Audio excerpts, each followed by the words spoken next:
شب بینا کا مطلب ہوتا ہے کہ رات کو جاگنا،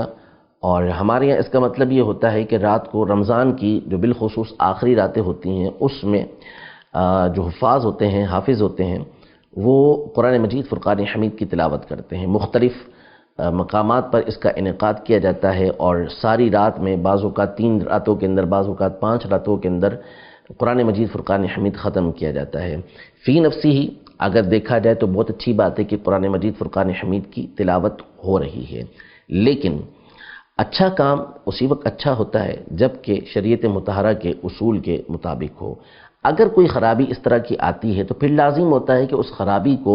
دور کیا جائے۔ اب شبینے کے اندر عام طور پہ جو مشاہدہ ہے، جو دیکھا جاتا ہے، وہ یہ ہے کہ بسا اوقات تو جو مسجد کا بڑا والا مائک ہوتا ہے، باہر کا مائک، اسے کھول دیا جاتا ہے،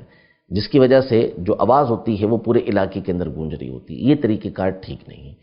جو قرآن مجید فرقان حمید سننا چاہتے ہیں وہ مسجد کے اندر آئیں، مسجد کے اندر جتنی مائک کی حاجت ہے اتنا اس کو کھولا جائے، اس سے زائد نہ کھولا جائے۔ اسی طرح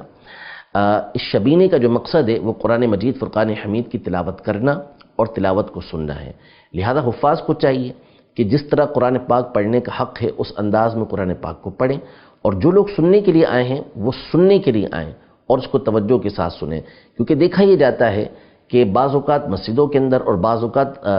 گھروں کے اندر، بنگلوز کے اندر یہ کیا جاتا ہے، اور پھر وہاں پر ایک میلہ لگا ہوا ہوتا ہے، کھانے پینے کی اشیاء ہوتی ہیں، اور دودھ ہوتا ہے تو چائے ہو رہی ہوتی ہے، تو پھر اس کے بعد کھانا ہو رہا ہوتا ہے، اور ایک بڑی تعداد ہوتی ہے کہ جو ان چیزوں کے اندر لگی ہوئی ہوتی ہے۔ تو یہ مقاصد نہیں ہے۔ آپ قرآن مجید فرقان حمید کی تلاوت سننے کے لیے آئے ہیں تو توجہ کے ساتھ آپ قرآن مجید فرقان حمید کی تلاوت سنیں۔ تو یہ جو خرابیاں ہیں اس کو دور کر کے اچھے انداز میں شبینہ کیا جائے تو یہ محبوب ہے، پسندیدہ چیز ہے۔